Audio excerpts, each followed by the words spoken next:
Animology is brought to you by you, the listeners of this podcast. You get the content you love, and I get to create content for you and the world to consume. It's a win-win for everyone, and there's swag. By signing up at patreon.com/Colleen Patrick-Goudreau, listener supporters get to have the satisfaction that they're making this podcast possible, and they get some pretty awesome perks besides. Some listener supporters get written transcripts to each and every episode, helpful for a podcast about language, and some get bonus materials and bonus podcast episodes. Whatever category you fall into, thank you for supporting Animology, changing the way the world talks and thinks about animals.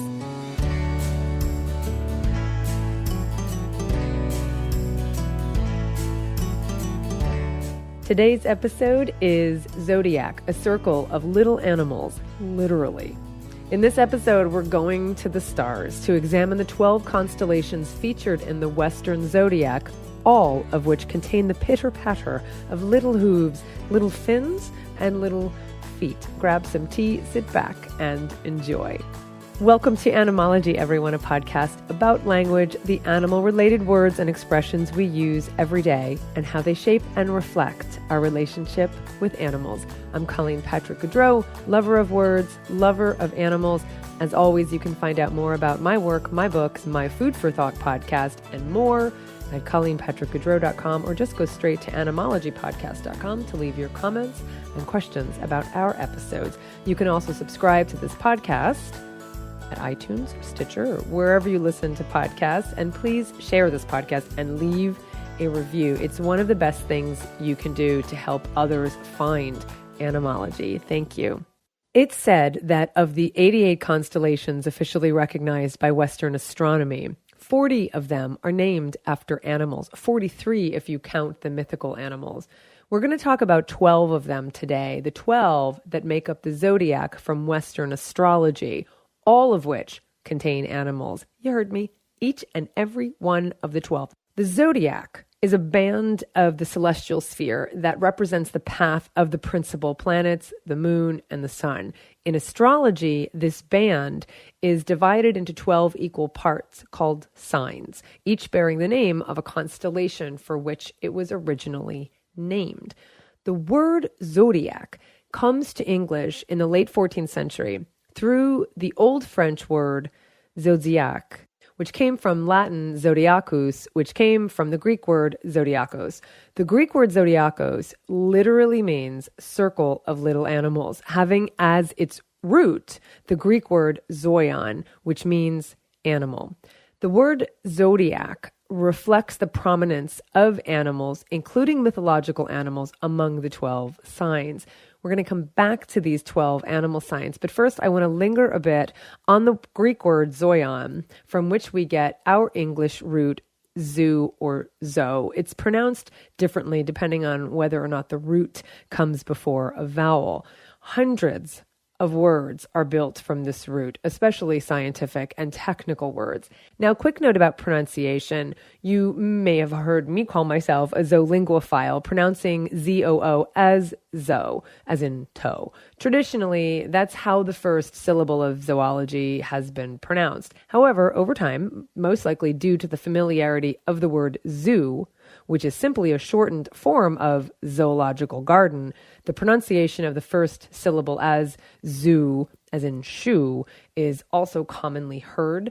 Both pronunciations are acceptable, though zo tends to be perceived as being more in the scientific realm, such as in the word zoology, the branch of biology that studies animals.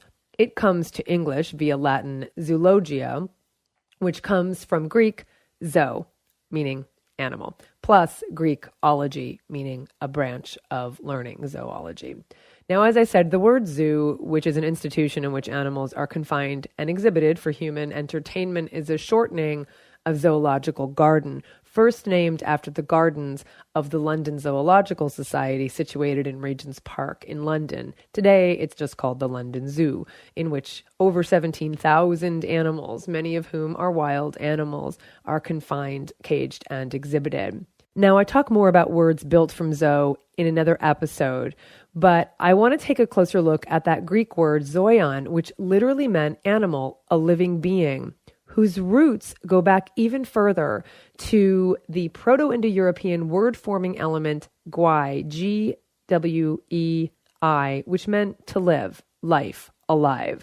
Gwei is also the source of Greek bios, meaning life, Latin vivus, meaning life, and Old English quiku, meaning living, from which English gets its word quick, not in the sense of meaning rapid, but to mean lively, or in the use of bringing something to life, as in the word quickening. We call the stage of pregnancy when the fetus can be felt to move the quickening, meaning the bringing to life. So that Proto-Indo-European root gwei, Gwei, meaning to live, life, referred to all life, human animals, non-human animals, any living being, as we see it also in the root zoa, Z-O-A, as in the unicellular protozoa, built from Greek proto, meaning first, and zoa, meaning animal, literally first animals, protozoa, referring to primitive forms of animal life. So as you can see, the root of the word zo really meant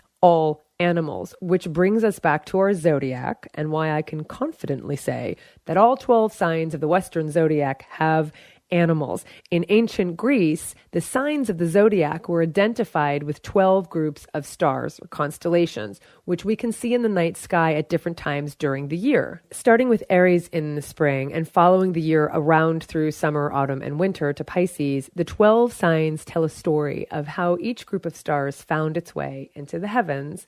Now, supporters at the levels that get the podcast transcripts will appreciate that perk today, because we're going to get deep into the animals in these constellations.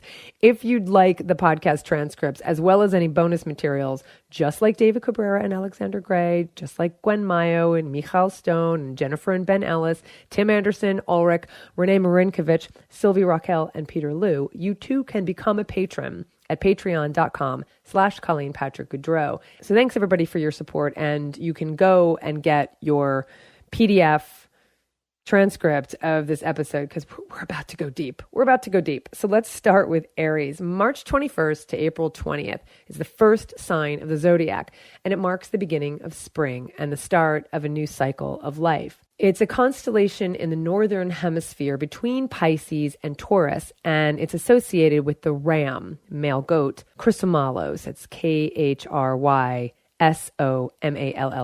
Chrysomalos. He saved 2 children, this ram did, from being sacrificed as part of a ritual killing. His shining golden fleece became the goal of the quest of Jason and the Argonauts. Once Jason had accomplished his mission, Zeus put the ram's golden fleece up in the skies, where it still appears today as the constellation Aries. So that's the story of that constellation. Now, the word Aries comes to English through the Latin word for ram, related to aritare, meaning to butt. But its origins are much older. You're sensing that you're going to hear this a lot, as it comes from a Proto-Indo-European root meaning to spring or jump. And the Old English word ram, denoting a male sheep, appears to be connected to the Old Norse word rammer, meaning strong, referring either to his physical strength or his smell, which can be pretty potent to attract females or repel rivals. The constellation Taurus, April 21st to May 21st, is the second sign of the zodiac, and it's linked to the legend of Theseus and the Minotaur. When the Minotaur was born, it was discovered that he had the body of a man, but the head of a bull. Instead of having him killed, King Minos, the husband of the woman who bore him, he wasn't the father, arranged to have him hidden in a labyrinth in Crete, where he lived off of human flesh. According to the myth, Minos was imprisoning his enemies, namely the Athenians, in the labyrinth so that the Minotaur could eat them. The labyrinth was such a complicated, intricate maze that no one could ever find their way out alive.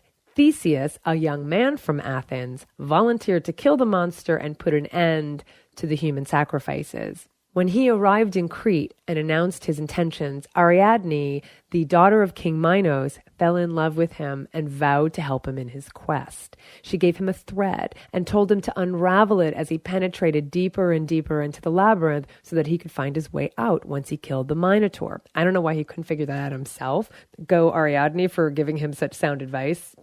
And he took it. He did just that. He entered the labyrinth. He killed the Minotaur. He found his way back out. And of course, in doing so, he saved the Athenians.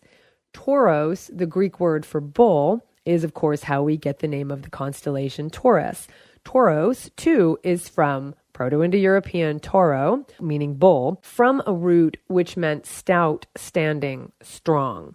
We also see Tauros in the word Minotaur, built from the words Mino for King Minos, and Tauros, which means bull, because he had the body of a man and the head of a bull. We see it also in the word taurine, not only as the adjective to mean relating to or resembling bulls, but also as in the taurocolic acid found in the fluids of the muscles and lungs of many animals. In fact, you have taurus right there in the taurocolic acid. The reason taurine is so named is because it was first isolated from ox bile in 1827 by German scientists. Luckily, even though we do kill close to 50 million cattle every year for the human consumption of their flesh and fluids, at least these days, we can derive taurine synthetically, and we do. And you'll often see it as a supplement in energy drinks and commercial pet food. The word bull is from an Old English word bula, denoting an uncastrated male bovine. But the Germanic roots of that word stem from a Proto-Indo-European root, bhel, bell, would have been pronounced a little differently 6,000 years ago. And that meant to blow, as in bellow, bhel. That was the Proto-Indo-European root, meaning to blow, as in bellow. And it also meant to swell, possibly referring to the male sexual organ. The word bull could also be related to bullen, bullen, a verb stem combination found in some German dialects, which means to roar. Whether meaning to bellow, to swell, or to roar, both roots, bell and bullen, adequately describe the deep expressive vocalizations made by bulls and cows and steers. Now, we're going to be returning to bovines many times throughout animology, and you will continue to see, if you haven't noticed already, that there is a tendency of Proto-Indo-European words to name animals based on typical attributes or behavior. So keep an ear out for that. So that's our ram in Aries, and that's our bull in Taurus. The next animal-related constellation in our zodiac is Gemini, May 22nd to June 21st. Gemini is associated with the story of the twin brothers Castor and Pollux in Greek mythology. Pollux was the son of Zeus, who seduced Leda, she's human, while he was in the form of a swan. Don't ask. Afterwards, Leda bore 2 eggs. Don't ask. One of them contained a baby girl named Helen, the very same Helen who was later considered the cause of the Trojan War, and another egg contained a boy called Pollux. Castor was born to Leda and her husband, not the Zeus in the form of a swan. So you can see that Castor and Pollux are not actually twins, but no matter, they also weren't real. So the story goes, Castor was mortal, coming from Leda and her husband, both human, and Pollux was immortal, Zeus being his father.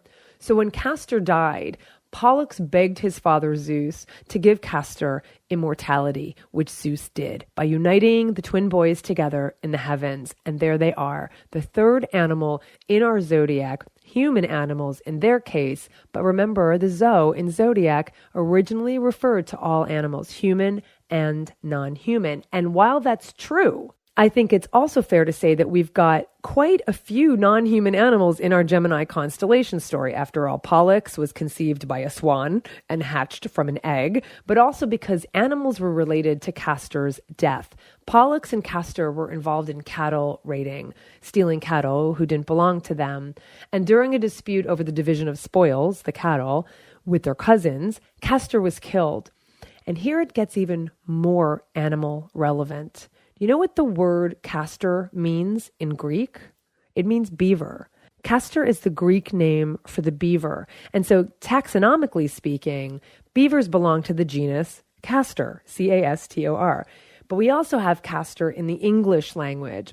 Before he died, Castor was worshipped by women for his powers as a healer and a protector from disease. And we still see his name in castor oil, which today is an oil extracted from the seeds of the castor oil plant, used as a laxative and skin softener and industrially as a lubricant. But the connection to beavers is there in the oil as well, unfortunately. The scent glands of beavers secrete an oil which used to be used for medicinal purposes. Today, the laxative and lubricant are extracted from the oil of the castor oil plant, also called the castoreum, so named because it came to be used as a replacement for the beaver secretion. So although castor oil that you see in pharmacies is no longer from beavers, the name castor oil and castoreum is a fossilized record of this ancient practice, castor referring to beavers. Today, castoreum is used as a tincture in some perfumes and as a food additive recognized and approved by the FDA. And from what I can tell, the perfume tincture is now from synthetic sources, not from beavers, who were hunted almost to extinction in North America and who are still hunted and trapped for fun or out of resentment over their natural behaviors like building dams. And there was a time when their secretions were used for perfume. As for the beaver secretion being used as a food additive, because it's supposed to have a vanilla scent and can appear hidden in labels under natural flavorings, very vague term, in 2011, the Vegetarian Resource Group wrote to 5 major companies that produce vanilla flavoring and asked if they use castoreum from beavers. The answer was no, because the FDA highly regulates what goes into vanilla flavoring and extracts. Particularly, they don't use castoreum from beavers, but according to a recent Business Insider article, castoreum can be used to enhance raspberry or strawberry flavorings. A castor is also a hat made of beaver fur, and in the 19th century, among French Canadians, a castor was a member of the party which called itself the National Party, the beaver being the national emblem of Canada. Now note the castor we're talking about here is C-A-S-T-O-R. It's not related to casters as in the wheels on the bottom of a chair. And so now you see the animal hiding in Gemini, and may all beavers hide so that we keep our paws off of them. The word Gemini itself, has very few known relatives. It comes from a Proto-Indo-European root meaning to pair, and we see it in the linguistics term geminate, referring to a long or doubled consonant sound, such as the TT in the Italian word sotto, or the NN in the English word thinness. To differentiate, you don't prolong the N's in running, but you do in thinness. So that's geminate, from the same root as Gemini. Moving on to our 4th zodiac constellation, Cancer, June 22nd to July 23rd, the animal symbol of which is a crab. The English word cancer was borrowed straight from Latin cancer, which would have been pronounced cancer, meaning crab. The constellation is associated with the second labor of Hercules, or Greek Heracles, who was a sworn enemy of the goddess Hera. Hercules was fighting Lerna Hydra, a water snake with 100 heads. And because Hera didn't want to see Hercules win, she sent Karkinos, a giant crab, to bite Hercules on the foot to stop him from achieving victory. Karkinos obeyed, and Karkinos, by the way, is spelled Karkinos, but Hercules crushed him to death with his foot. In gratitude for his service, in gratitude for Karkinos obeying her and fighting Hercules, Hera honored the crab by placing his image among the stars as the constellation of Cancer. And you can see Karkinos in our English word cancer. You can also see it in canker, as in an ulcerous sore, in the related adjective cankerous, meaning marked by or infected with canker or something that's infectious or corrupting, and in the word carcinoma, meaning an invasive malignant tumor that tends to metastasize. Now, you might be asking how the Latin word for crab came to mean this awful, insidious disease that so many people suffer from, euphemistically referred to as the C word. Well, there are a few theories. In around 400 BC, Hippocrates, the father of modern medicine and all, would have been examining patients who had what we would call cancer today, and which he called karkinos, Greek for crab. There are a lot of theories as to why he did this, and of course, none of them can be proven, but here it goes. One is that if you look at and feel an actual malignant tumor, apparently you'd notice that it feels solid as a rock. So some people have surmised that this type of tumor reminded Hippocrates of the hard shell of a crab. Others have said it may have reminded him of the pain that a malignant tumor induces, like the sharp pinch of a crab's claw. Yet another theory is that when a crab bites you and refuses to let go, it's much like the tenacity of a tumor and how hard it is to remove. Several hundred years later, at around 150 AD, the famous physician Galen, who we mentioned in the coccyx episode, took the Hippocratic metaphor and ran with it. The story goes he was dissecting a breast tumor and noticed all the veins and tendrils of malignancy around the mass and observed that it looked like a crab's legs extending outward from every part of its body. And so the term stuck. The modern English word crab, as in the crustacean, is derived from Old English crabba, which first appeared in written form in about the year 1000, which means it was around in spoken form earlier than that for sure. It came from a Germanic word krabben, meaning to scratch or to claw, which comes from a Proto-Indo-European root meaning to scratch or to carve. Now, again, here we have a Proto-Indo-European word describing characteristics of the animal. And you can also see Grimm's Law taking place here with an ancient G sound. The Proto-Indo-European root was gerb, Gerbh. And again, it would have been pronounced a little differently 6,000 years ago, but it's Gerbh, essentially. And there's that G sound, starting with a G sound, that changes to the K sound, krabben, Krabben, which is the Germanic word from which we get crab, our word crab with the K sound. Now, for more on Grimm's Law and these consonant sound changes, you're going to want to listen to a history of English in 10-ish minutes, so you'll just get a better understanding of the Grimm's Law sound changes.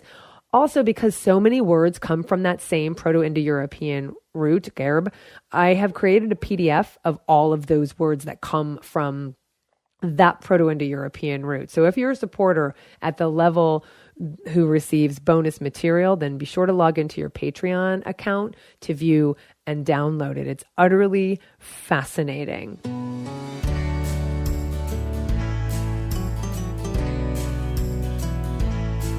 Wow, that's a lot to take in. So let's take a quick break to take a breath and to remind everyone that Animology is brought to you by you, the listeners of this podcast, many of whom you can see at animologypodcast.com under podcast supporters, along with their beautiful words as to why they support this work. Some of whom include David Cabrera and Alexandra Gray, Gwen Mayo, Michal Stone, Jennifer and Ben Ellis, Tim Anderson, Ulrich, Renee Marinkovich, Sylvia Raquel, and Peter Liu. Thank you all for your support of Animology. By signing up at patreon.com/Colleen Patrick-Goudreau, listener supporters know they're making this podcast possible, and they appreciate the additional perks they get as well, especially the transcripts to each and every episode. Really helpful for a podcast about words.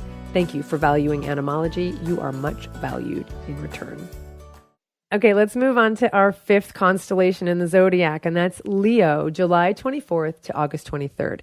The animal in Leo is, of course, the lion. For the story of Leo, the constellation, we return to Hercules and his very first labor out of 12. Unfortunately, it means another animal is killed. Hercules killed his wife and child, and so his penance was to perform all of these feats. And in fact, almost all of Hercules' labors involved capturing or killing animals one way or another. Kill a lion, kill the water snake, during which he also kills a crab, which you just heard in Cancer. Capture a deer, capture a boar, kill some birds, capture a bull, steal some horses, steal some cattle, and kill a dog. Okay, well, a multi-headed dog named Cerberus who guarded the gates of the underworld to prevent the dead from leaving, but still, so much killing of the animals, not cool. So back to our lion. In Greek and Roman myths, Leo represented the Nemean lion Hercules was tasked to kill. Apparently, he was a vicious monster who took women as hostages to his lair, and when warriors from nearby towns came to save the abducted women, they were killed and devoured. So I'd like to think of him as more of a monster than a lion. Hercules killed the lion by strangling him to death. He then skinned him and took his skin and fur to wear as protection against his enemies, since the lion's fur was impervious to attack from mortals' swords. After his death, Zeus immortalized the lion by making him a constellation of stars. The word Leo is Latin for lion and was borrowed from the Greeks from some unknown source. In English, we still see the word Leo in words such as the adjective leonine, meaning pertaining to or having characteristics of a lion, and in the male names Leonardo, Leo, or Lee as a pet form, Lionel, and Leonard. We also see it in the female name Leona.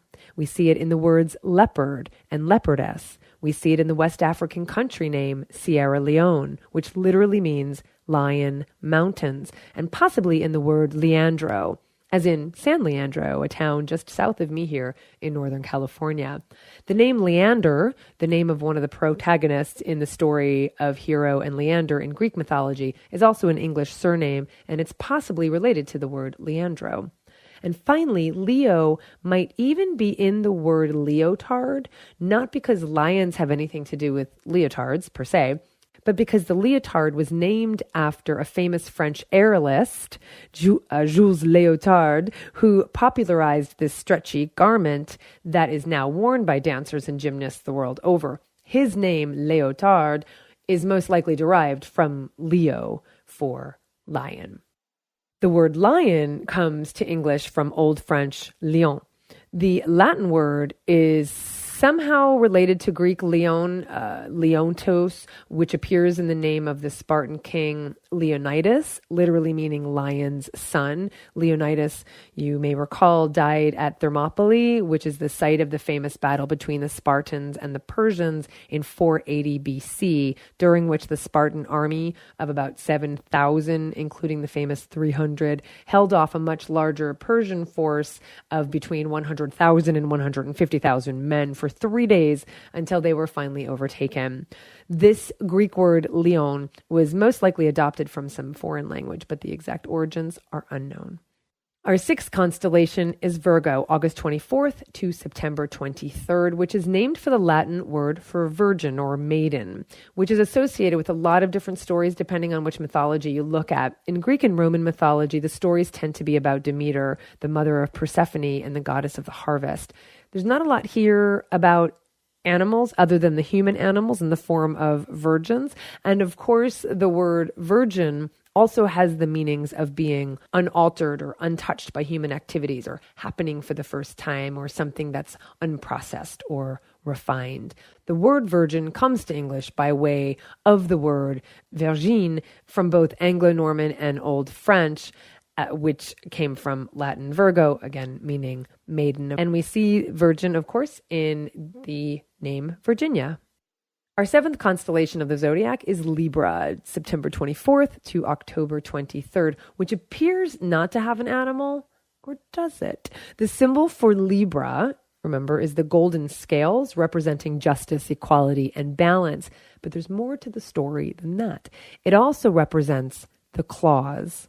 Libra was not a zodiac constellation to the Greeks, who reckoned 11 in their original zodiac, but counted Scorpio and his scorpion claws, including what is now Libra, as a double constellation. So Scorpio was considered a double constellation. Libra was identified by the Romans. It came later. So that's how an animal figures into Libra. The Greeks originally saw the scales as the claws of Scorpio, the scorpion, who we'll get to next.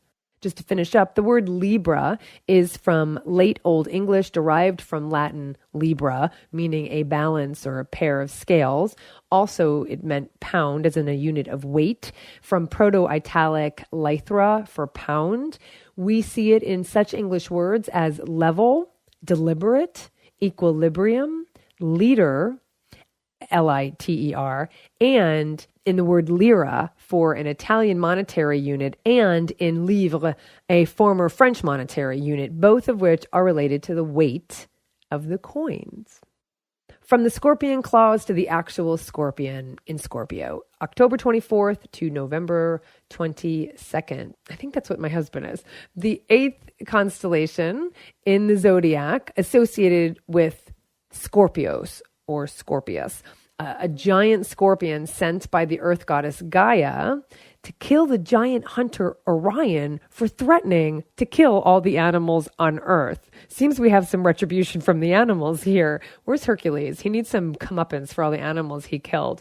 As the story goes, Scorpius stung Orion on the heel and killed him. Zeus was so impressed with the battle, he later raised Scorpion to the heavens in honor of his valor. And Artemis, Orion's mother, asked that Orion be lifted to the sky as well, not as an honor to her son, the hunter, but to serve as a reminder for humans to curb their excessive pride. And there they both remain, among the stars, but appropriately on opposite sides of the sky, the hunter of animals on one side, and the animal who defeated the hunter on the other, he who killed the killer. As it is, one sets as the other rises. There was also a time when it was seen as Orion running away in fear from Scorpius. Scorpio comes from the Latin word meaning scorpion. Scorpion comes to English in around 1200 from Old French, whose roots go back to a Proto-Indo-European root, scare, as in S-K-E-R, meaning to cut, in reference, no doubt, to the arachnids' large claws and sharp pincers. A variant form of scare is car, K-A-R, which evolved into Latin caro. The stem is carn, C-A-R-N, meaning flesh, from which we get the English words carnage, which is a large-scale cutting down of the flesh, carnal, of the fleshly or bodily appetites, carnation, originally meaning flesh-colored, carnivore, which is an eater of flesh, carnival, from carn, meaning flesh, in the sense of animal meat, plus levare, L-E-V-A-R-E, meaning to lift. So carnival literally means taking away the meat for the Lenten fast. The carnival was a time to indulge before the Lenten fast, which calls for the abstention of animal flesh. That root is also in carrion, an eater of dead or decaying flesh. Charnel, as in charnel house, glossed in Old English as Fleischhaus or Fleischhus, which would have meant flesh house or a graveyard, a repository for the dead. That's what a charnel house is.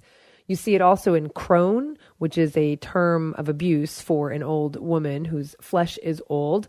A charcuterie, which is cooked flesh, and incarnate, of the flesh, invested in bodily form. All of these words are cognate with scorpion, and they all have to do with flesh. Not all of them have to do with animals, but some do, in the sense of the animal flesh being consumed by humans and other animals.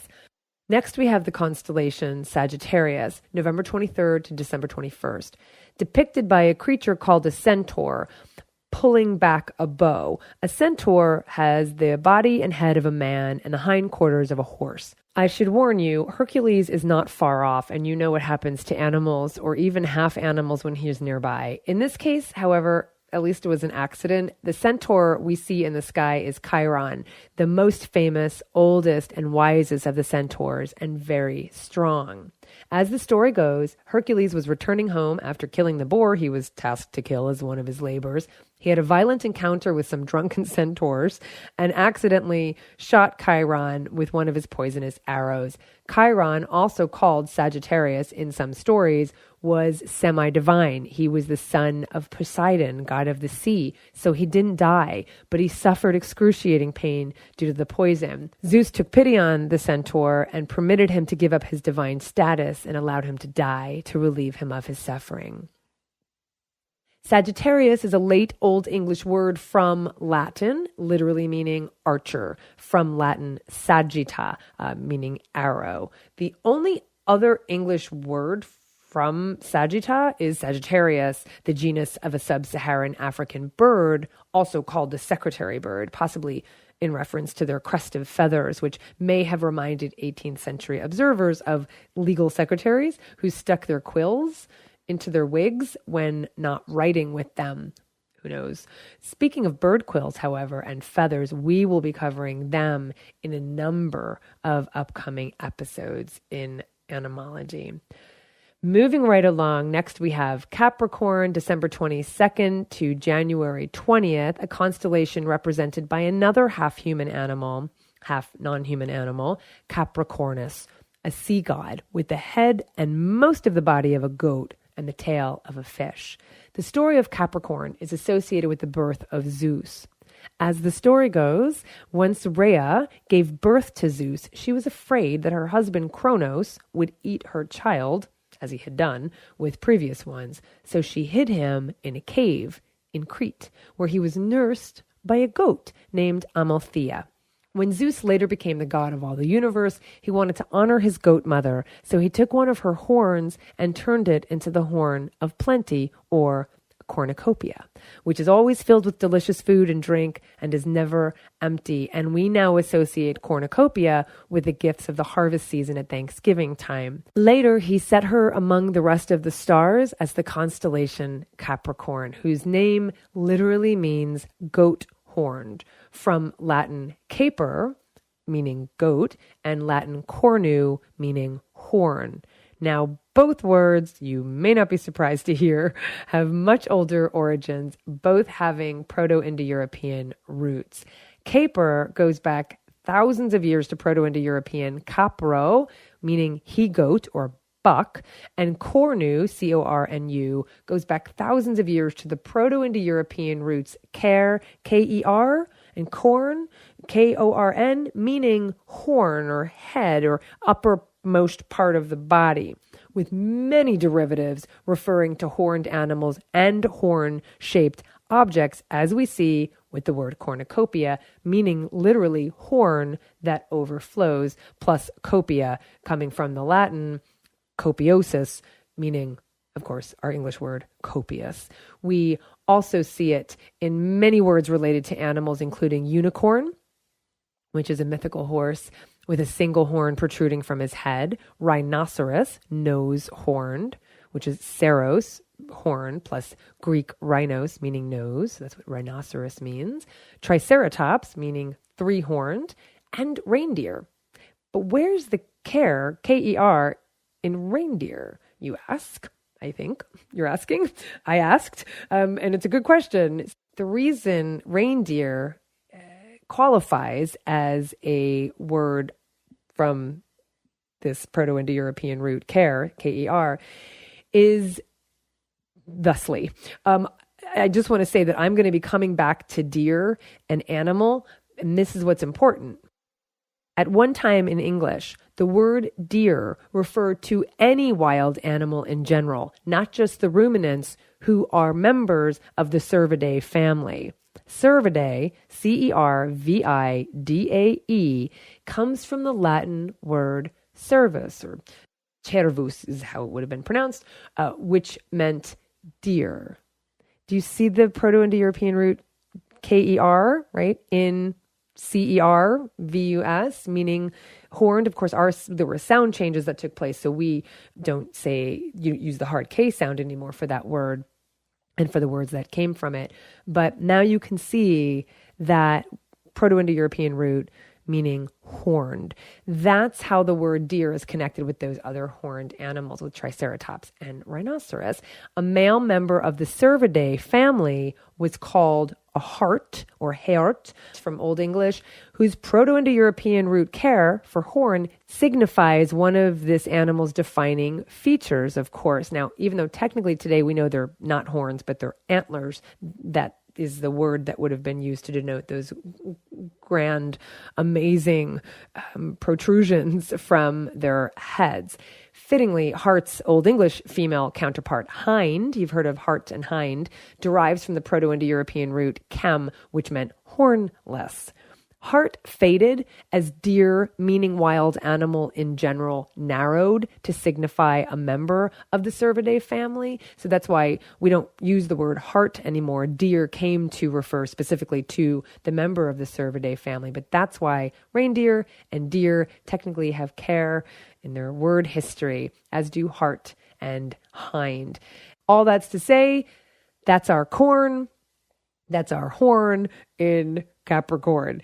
As for the Latin root caper for goat, I'm going to offer a few other examples of common words from the word for this playful animal, but I'm not going to spend any time here because I have a full animology episode, actually several animology episodes dedicated to words and expressions related to the root words for goat. Capra is the term used for the goat genus, so caprine or caprine is the adjective meaning goat-like.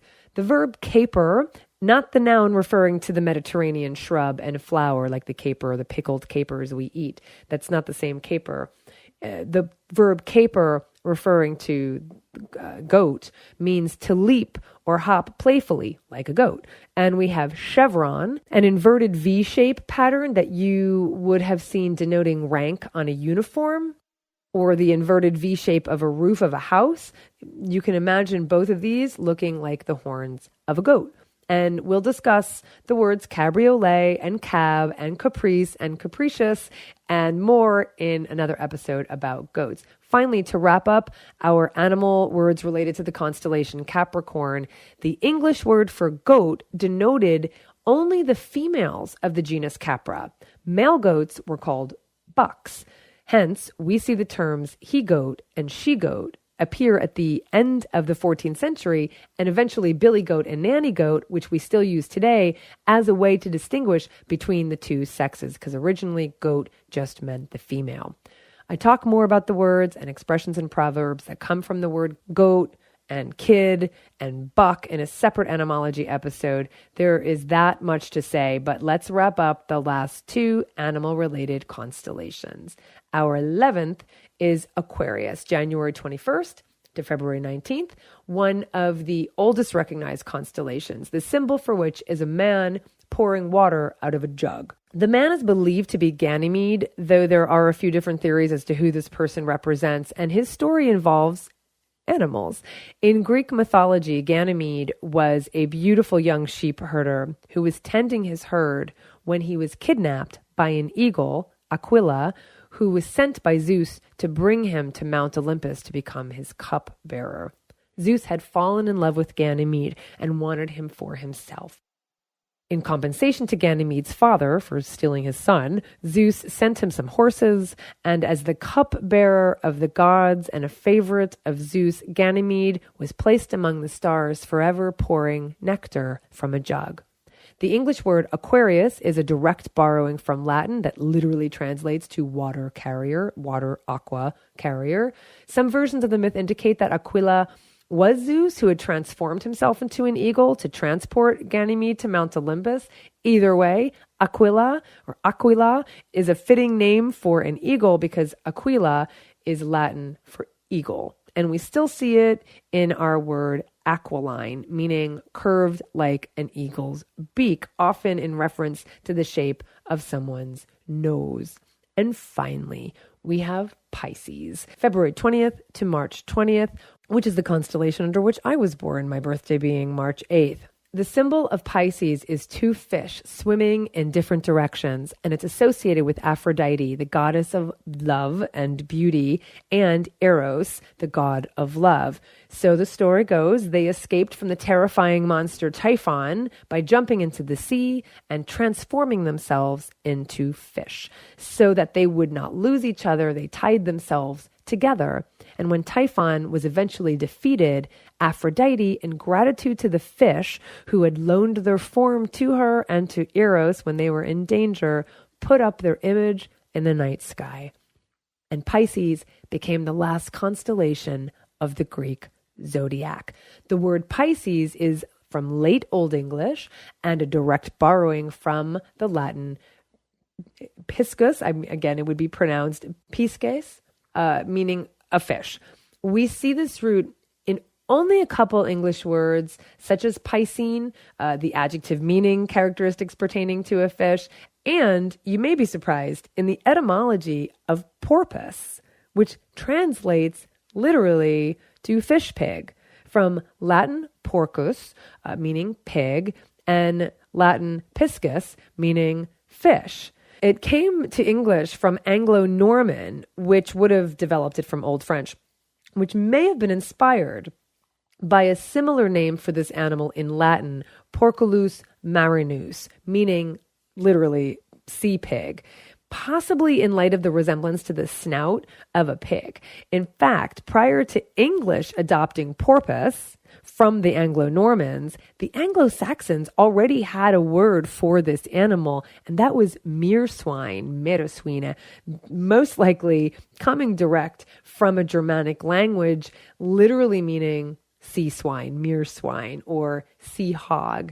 So you can see both the Germanic peoples and the Latin speakers, both of them saw a pig snout in this aquatic animal, porpoise and meerswine. The word fish is an Old English word that came to English through the Germanic languages and originally from a Proto-Indo-European root, peisk, P-E-I-S-K, meaning fish. You see here another example of Grimm's Law with the Proto-Indo-European P sound changing to an F sound in Germanic languages such as English, which I've mentioned a few times now. And you can again go read more about it. Certainly, you can go check out the History of English in 10-ish minutes. We will talk more about fish and fish words in another episode. And so there you have it. The constellations named in the Greek zodiac, all of which involve animals, either in the origin stories behind the symbol, in the symbol itself, or in the etymology of the names for the symbols. Whichever way you look at it, you can see now why zodiac means circle of little animals, literally. And it wasn't just the Greek and Roman civilizations that depict animals so prominently in their zodiac. You can see them as well in other cultures' zodiacs, especially in the Chinese zodiac of 12 animal signs based on cycles of 12 years. And so you have the rat, the ox, the tiger, the rabbit, the dragon, the snake, the horse, the goat, the monkey, the rooster, the dog, and the pig. The Korean zodiac is identical to Chinese, so you also have 12 animals there. And the Vietnamese zodiac is almost identical, except that the second animal is the water buffalo instead of the ox, and the fourth animal is the cat instead of the rabbit. Animals, an integral part of our world and our lives, our stories, our histories, our memories, and our consciousness, integral because we are all animals, whether we live on the land, in the sea, in the sky, or in the stars, and an integral part of our language because we are so connected. I look forward to sharing more with you in future episodes for the animals, both human and non-human. Thank you for listening to this episode of Animology, changing the way we talk and think about animals.